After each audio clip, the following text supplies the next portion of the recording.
నాకు ఈ సమయాన్ని ఇచ్చిన మాస్టర్ గారి వందనాలు, దేవునికి స్తోత్రాలు. ఇక్కడ వచ్చిన అందరికీ నా వందనాలు. ఇప్పుడు మనం ఇంతవరకు 4 మాటలు చెప్పుకున్నాం. 5వ మాట నేను ఇప్పుడు చెప్పబోతున్నాను. చిన్న ప్రార్థన చేసుకున్నాను. స్తోత్రం స్తోత్రం స్తోత్రం స్తోత్రం. భూమి ఆకాశం సృష్టించిన గొప్పనైనా వెళ్ళలే స్తోత్రమయ్యా. ఇంతవరకు మమ్మల్ని కాల్చి కాబట్టి ఇంతవరకు క్షేమంగా ఉంచినందుకు వెళ్ళలే స్తోత్రమయ్యా. ఈ గుడ్ ఫ్రైడే సందర్భంగా ప్రభా 5వ మాట నేను చెప్పబోతున్నాగా మీరే నాలో ఉండి మీరు నాకు సహాయం చేయమని, మీరే తోడుని మనం దీవించమని కొంచెం వేసేపెట్టి అడిగి పెట్టుకుంటున్నాం తండ్రి. ఆమేన్.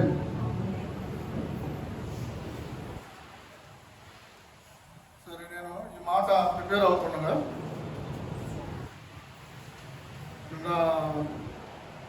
ఈవినింగ్ టైంలో ప్రిపేర్ అవుతున్నాను. నైట్ ప్రిపేర్ అవుతుంటే రేపు గుడ్ ఫ్రైడే కదా. గుడ్ ఫ్రైడే అయితే నేను నీళ్ళు తాగకుండా 3 గంటల వరకు ఉండాలనుకున్నా. నీళ్ళు తాగకుండా 3 గంటల వరకు, ఉదయం నుంచి 3 గంటల వరకు ఉండాలనుకున్నా. అయితే 11 గంటలకు స్టార్ట్ అవుతుంది నీళ్ళు తాగాలని. కరెక్ట్ 11:40కి పోయి తాగేశాను. ఎట్లుందో చూడండి పరిస్థితి. మనము ఆ నీళ్ళు ఒక 4 గంటలు 3 గంటలకే నీళ్ళు తాగాలని తపనతో ఉంది మన బాడీ. ఆ విధంగా ఉంది మన బాడీ. ఇప్పుడు మనం 5వ మాట ఒకసారి చదవండి. యోహాను సువార్త 19వ అధ్యాయము 25వ వచనం.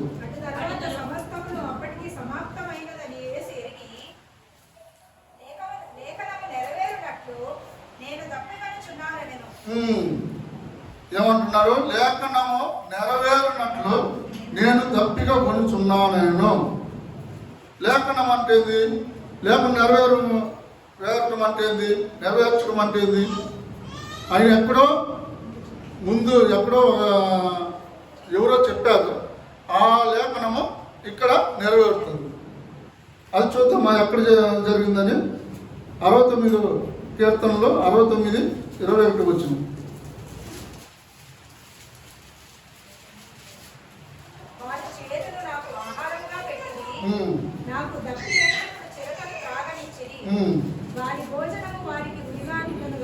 చాలమ్మా. వారు నాకు చేదును ఆహారంగా పెట్టిరి, నాకు దప్పి అయినప్పుడు చిలకను త్రాగనిచ్చిరి. ఇంతకుముందు ఒక దావీదు మహారాజుకి మన యేసుక్రీస్తుకి ఒక 7 సంవత్సరాలు ఉంటుంది అనుకుంటా. 7 సంవత్సరాలు డిఫరెన్స్ తర్వాత ఈ లేఖనం నెరవేరుతుంది. అంటే ఆ లేఖనం నెరవేరుతుందని ఆయన చెప్పిన తర్వాత ఆయన ఏమంటున్నాడంటే నేను దప్పిక కొనుచున్నాను.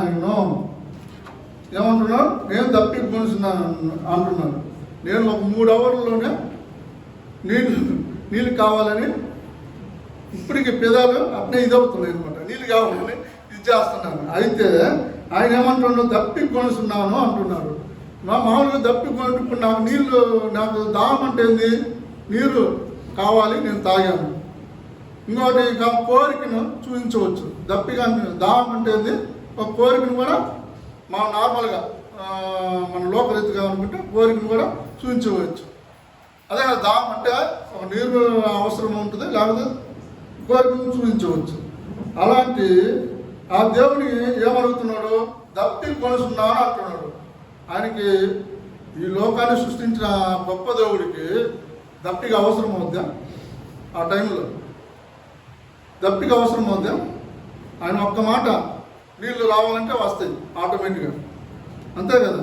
భూమి సృష్టించమంటే భూమిని రమ్మంటే భూమి వచ్చింది, ఆకాశం రమ్మంటే ఆకాశం వచ్చింది.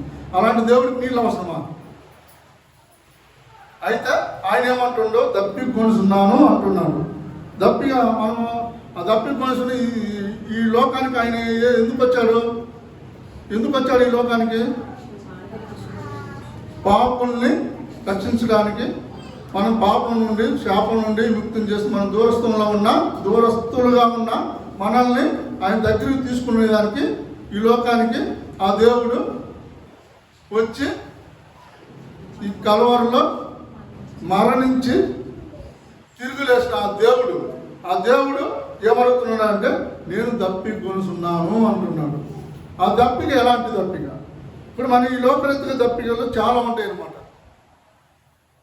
ఇప్పుడు లోకరీతిగా దప్పికలు చాలా ఉంటాయి. ఒకరు ఏమంటారు,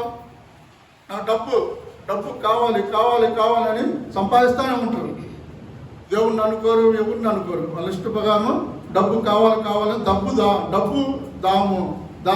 దాముగా ఉంటుంది. అలాగే ఇంకొకరు ఏమనుకుంటారు, బంగారం కావాలని బంగారం అంతా సంపాదించుకుని ఈ మధ్య ఒక ఆయన చూశాను, 500 గ్రాములు మెడలు వేసుకుని తిరుగుతున్నాడు. 500 కిలో అదొక బంగారు ఆయన దానం ఆయనకి.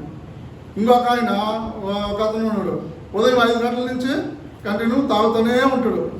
ఏంది మద్యం కావాలని తాగుబోతులు ఏంటంటే తాగాలని అదొక దాహం. అలాగనే ఎన్నో దాహాలు ఉంటాయి మనకి ఈ లోపల దాహాలు ఉంటాయా లేవా? ఆ దాహాలకు మనం పట్టుకొని మనం ఆ దాహాలే మనకు ఉంటే ఆ దాహం ఉందని మనం తృప్తిగా బతుకుతుంటాము. అలాంటివి ఆ దాహంలో మనకు తృప్తి ఉండదు, అసంతృప్తే ఉంటుంది. అలాంటి దాహాలు మనం పెట్టుకుంటే మనం పరలోక రాజ్యాన్ని చేరలేము. అప్పుడు మనకు ఎలాంటి దాహం కావాలి? ఆయన అంటున్నాడు, మన బైబిల్లో చూడండి ఒకసారి, సమరయ స్త్రీ గురించి అందరికీ తెలుసు, యాక్చువల్గా అందరికీ తెలుసు. దాన్ని ఒకసారి చూడండి. యోహాను సువార్త 4:7 చదవండి.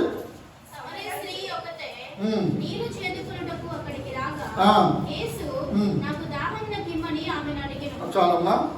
ఏమన్నాడు యేసు? నాకు దాహం ఇమ్మని ఆమెను అడిగాడు. ఇంకా సిచ్యువేషన్ అట్నే వస్తుంటుంది. ఆ దాహం ఇమ్మని అడిగితే ఆయన కొన్ని చెప్తా ఉంటుంది. తర్వాత ఏంటంటే 13వ వచ్చిన చూడండి ఒకసారి.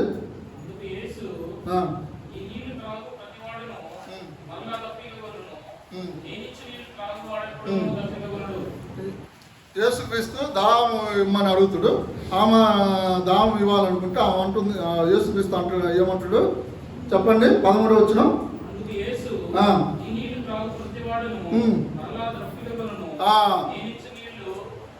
ఈ లోకరీతిగా తాగే నీళ్ళు మరలా దప్పికొనుకుంటా. అయితే దేవుడు అంటాడు 14వ వచ్చిన చూడండి.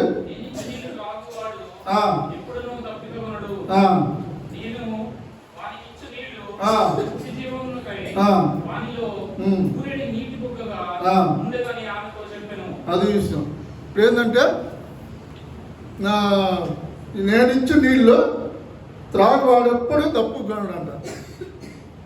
ఆయన ఇచ్చే నీళ్ళు ఎలా ఉంటాయి? ఆయన ఇచ్చే నీళ్ళు ఎలా ఉంటాయి? నీటి బుగ్గ అంటే ఎప్పుడు ఊరుతానే ఉంటుంది అనమాట. ఆయన ఏదైనా బావిలో ఉంటే నీటి ఓట అంటారు అనమాట. ఆ ఓట ఊరుతానే ఉంటాయి ఎనీ టైం. నీళ్ళు ఆగిపోవు, వస్తూ ఉంటాయి ఎనీ టైం. అలాగా ఆయన ఇచ్చే నీళ్ళు ఎలా ఉంటాయంట, ఎనీ టైం మనకు సంతృప్తిగా ఉంటాయి అన్నమాట. అలాంటి నీళ్ళు మనకు కావాలంటే మనము ఏం చేయాలి? కీర్తనలు 42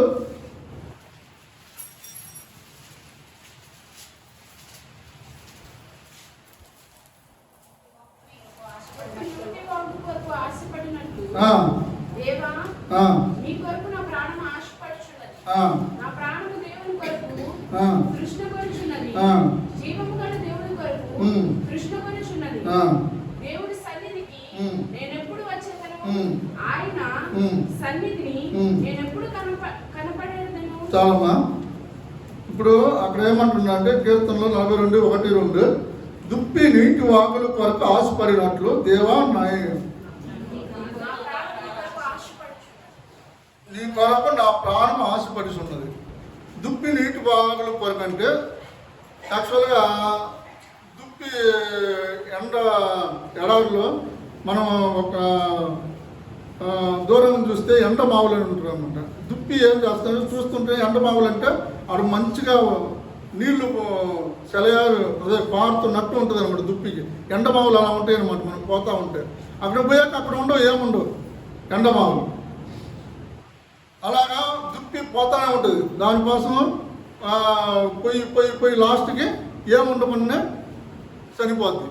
అలా కాకుండా ఏమంటున్నాడా, దేవుని కొరకు తృష్టం కొనుస్తున్నాము, నా ప్రాణము దేవుని కొరకు తృష్టం కొనుస్తున్నాము. నా ప్రాణము దేవుని కొరకు అంటే ఆయన దేవుని కొరకే మన దాహం ఉండాలన్నమాట. దేవుని కొరకే మన దాహం ఉండాలి. అయితే ఆయన సన్నిధిలో మనం ఎప్పుడూ కనబడే విధంగా ఉండాలన్నమాట. ఆయన సన్నిధిలో మనం ఎప్పుడూ కనబడే విధంగా ఉండాలి. అయితే ఆయన మనం ఇంకా పాపంలో ఉండగా ఆయన ఏమంటుండంటే, ఇంకా పాపంలో ఉండగా ఆయన చనిపోయిన అది రోమా 5:8 ఒకసారి చదవండి.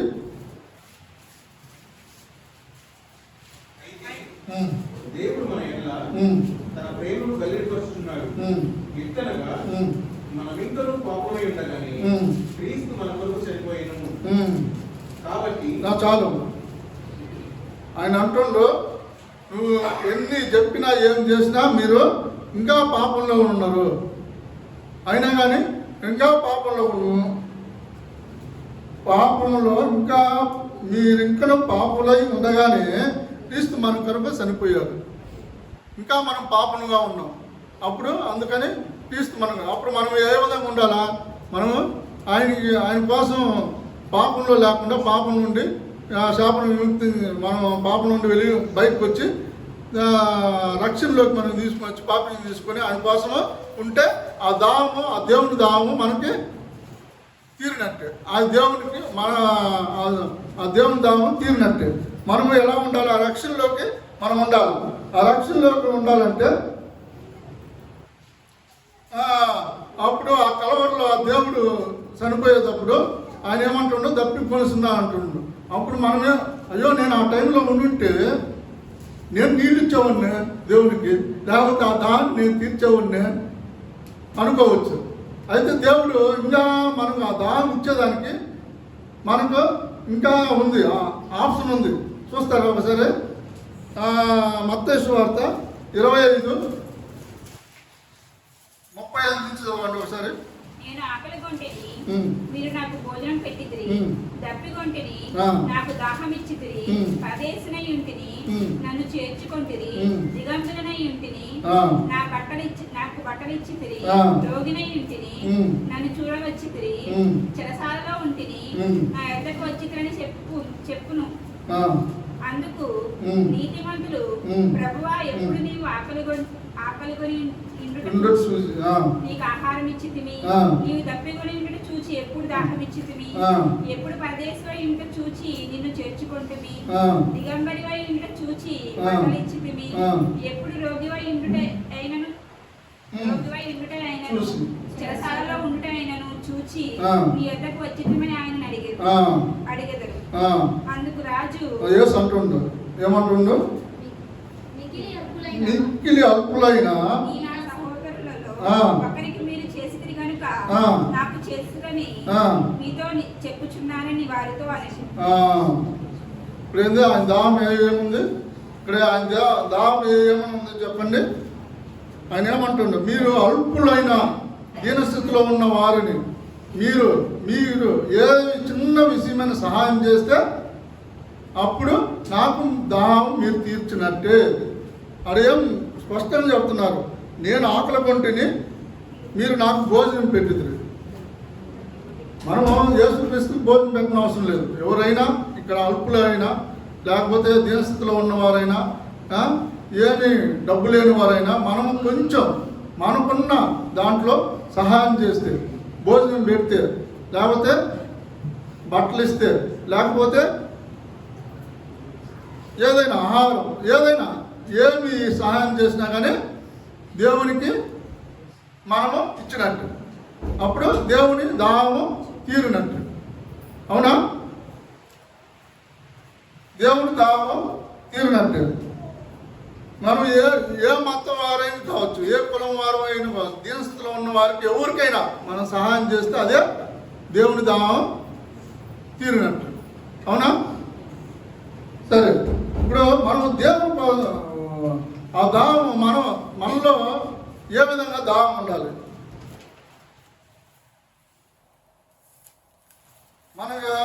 మనకు లోకరీతిగా ఏం దాహాలు ఉన్నాయి?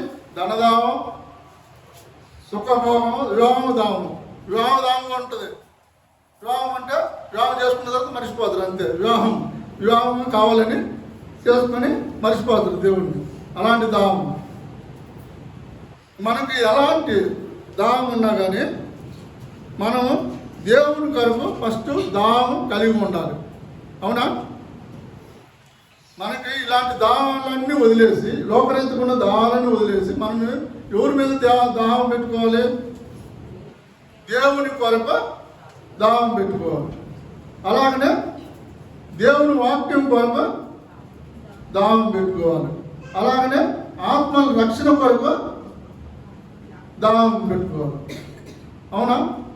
దేవుని కొరకు దాహం పెట్టుకుంటే ఏం జరుగుద్ది? దేవుడు మనతో ఉంటాడు. దేవుడు మనతో ఉంటే మనకేం జరుగుద్ది? ఎలాంటి ఇబ్బందులు ఉండవు, ఆర్థిక సమస్యలు ఉండవు, ఆశీర్వాదం ఎక్కువ వస్తుంది.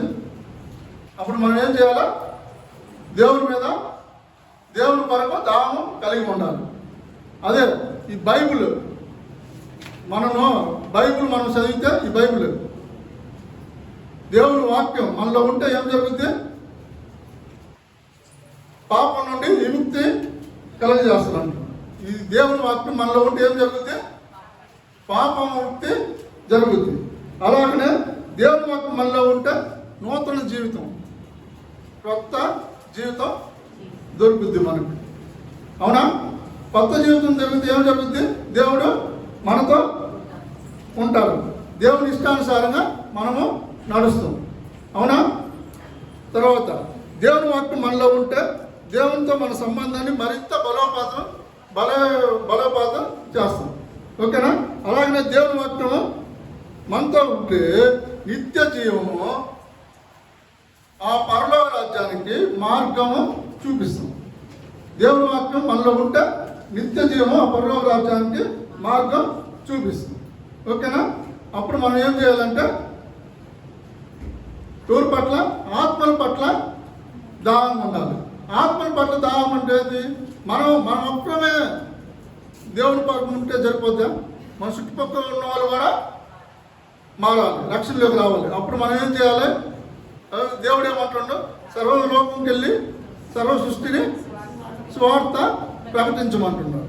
అప్పుడు మనం ఏం చేయాలంటే మన చుట్టుపక్కల వాళ్ళని, మన బంధువుల్ని, అందరికీ మనము ఈ సువార్తని, అయ్యో నా దేవుడు నా కొరకు ఈ కలవరిలో మరణించి నా పాపాల కోసం, నా శాపాల కోసం ఎంతో 6 గంటలు నన్ను శ్రమపడి ఆయన కొరడాలతో, రక్తశుద్ధమైన ఆ బాడీతో ఆయన నా కోసం చనిపోయిన ఆ దేవుని కోసం మీరు కూడా పాపాలను తీసేసుకొని, మీ శాపాలను తీసుకోకుండా దేవుని కాడికి రమ్మని మనము ఆయన కోసం